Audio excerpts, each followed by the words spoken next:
Hello everybody, welcome to another video. Today it is the 24th of April. Today we're going to be talking about Kherson and the updates from the front over here, because I really haven't talked about Kherson since November when Ukraine took back the city.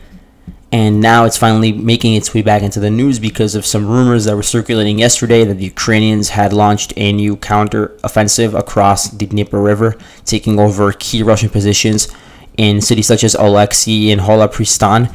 Well, the thing is, now we know for sure that this is not the case. It's been confirmed by Ukrainian government officials as well that have told people not to get ahead of themselves.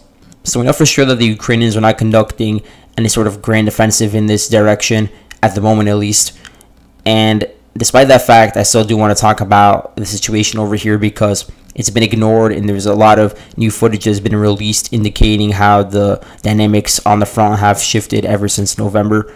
So let's begin by talking about the fact that as early as April 20th, there have been Russian military bloggers and Telegram channels that admitted that Ukrainian detachments can more easily cross the river than before.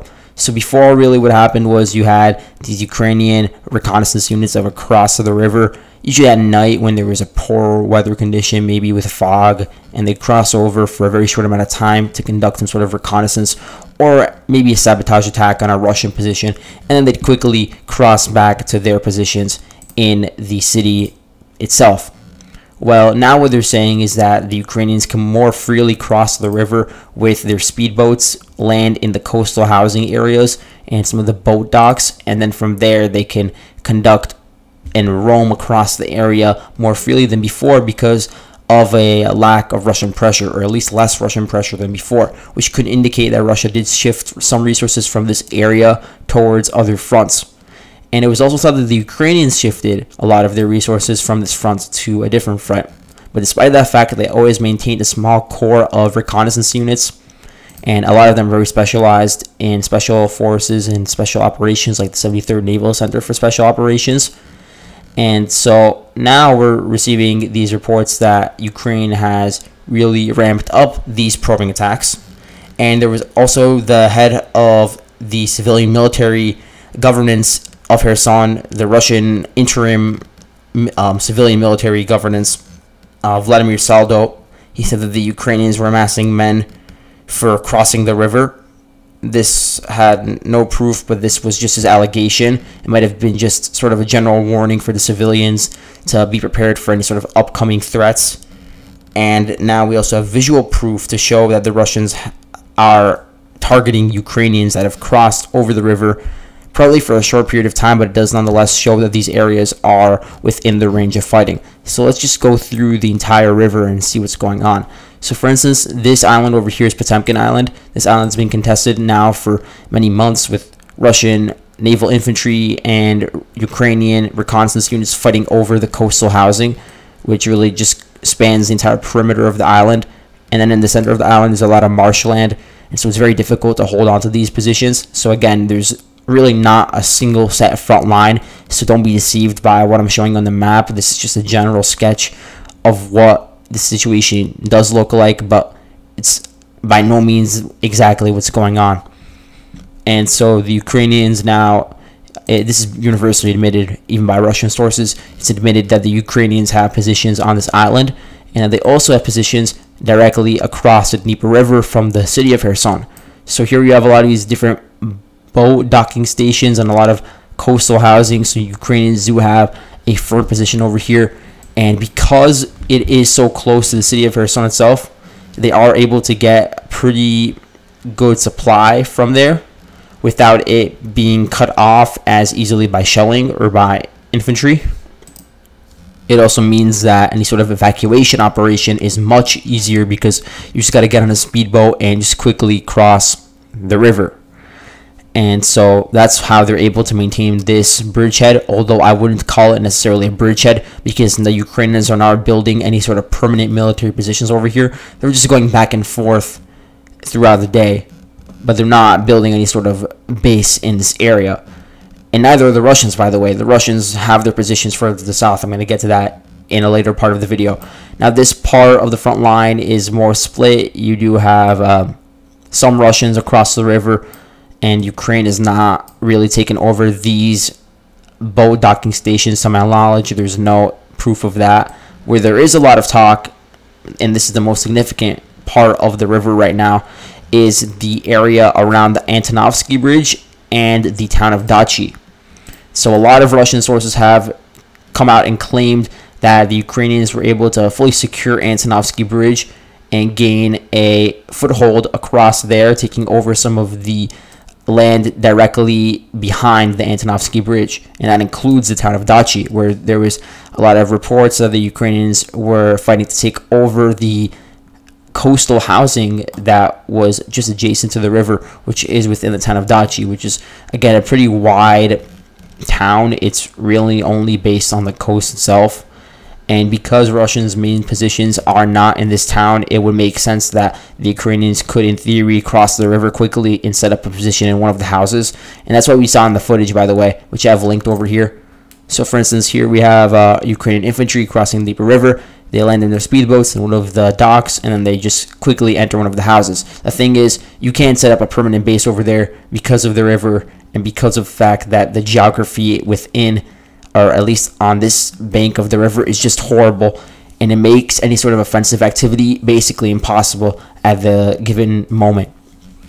And so the map that I'm showing with all this blue over the town of Dachi doesn't actually mean that you have huge Ukrainian garrisons setting up over here. It just means that you had Ukrainian forces stepping into some of these houses for a certain period of time, and the Russians shelled it, and then the Ukrainians moved out of the area and just retreated across the river and then back and forth.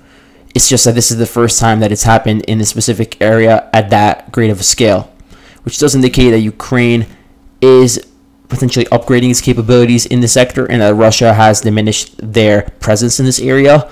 But it does not mean that Ukraine is ever is not. It doesn't mean that Ukraine is in the process of conducting a counteroffensive, because if we zoom out for a second, we're going to see that all of this area is just surrounded by massive swampland, massive marshland. All of this green that you see over here that is adjacent to the river, that is all marshland. It's very muddy. The roads and all the paths are very bad. They're not really well paved, if there even are any paths to use. So good luck getting infantry fighting vehicles, good luck getting resupplies, good luck getting tanks or anything like that. You won't be able to sustain a massive striking force for any sort of period of time across this river. And that's disregarding the fact that even if you were able to take over these positions, they're still located in a valley, while the Russians, they have all of their fortified positions to the south, so you'd be fighting against the high ground.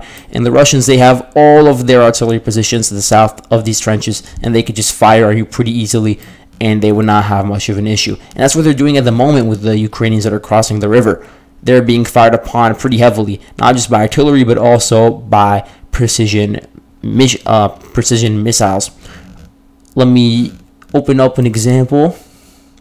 Here is just Russian artillery targeting the Ukrainian infantry, but there's also another video that I want to see if I could find it anywhere. But in essence, it was showing that the Ukrainians were being targeted by the Russian Fab 500 bombs, and not the actual unguided missile, but using the guidance kit. And so there were two that were dropped, and they were very precise. They were dropped on the specific area that the Ukrainian mobile infantry had landed on, and those targets were struck. So it shows that the Ukrainians, or the Russians, sorry, are beginning to use these precision missiles, not just in Bakhmut as a specific sector, but also throughout the entire front line, which shows that they're ramping up production, and it shows that they're preparing, at least in that capacity, for a defense in this area. And so no, I don't see a counteroffensive as likely over here. The Ukrainian military has cautioned against really jumping to conclusions and expecting too much from the Ukrainian military, because at the moment they don't have the resources in this area. If you recall, a lot of the Ukrainian units that were stationed in Kherson, they moved elsewhere, most of them to Bakhmut, some to Zaporozhye and to Luhansk, but really the forces that stayed over here, they're either territorial defense units, they're either some specialized reconnaissance unit, some of them maybe from the National Guard, some of them are local units just aimed at keeping the peace in the city itself and in the surrounding areas that were retaken by Ukraine. But that's really it. It's not enough to conduct any sort of massive mobile assault. And so, again, this is one of the least likely areas that we would see a counterattack. It's similar to how there was the rumors that Ukraine crossed towards over here, trying to take the Kinburn Strait in the Kinburn Peninsula. And we heard a lot of rumors about that, but it just never came into fruition because of supply issues. Because it would be very difficult for a Ukrainian garrison to hold on to a bridgehead across here without really much of a resupply, and then to fight across really horrible geography against Russian fortified positions. And the same thing is going on over here. The Russians have very fortified positions. There's a lot of satellite data that backs this up, that indicates that the Russians are dug in and prepared for any sort of counterattack in this area. Even if they don't have the same amount of manpower that they did before, those bunkers, those trenches, those vehicle revetments, they're still there in case of an offensive. And then if that offensive would occur by the Ukrainians, then the Russians would be able to move in the necessary manpower from elsewhere to deal with those situations. And so that's really it for Kherson. Thank you guys for watching, and I'll see you guys later.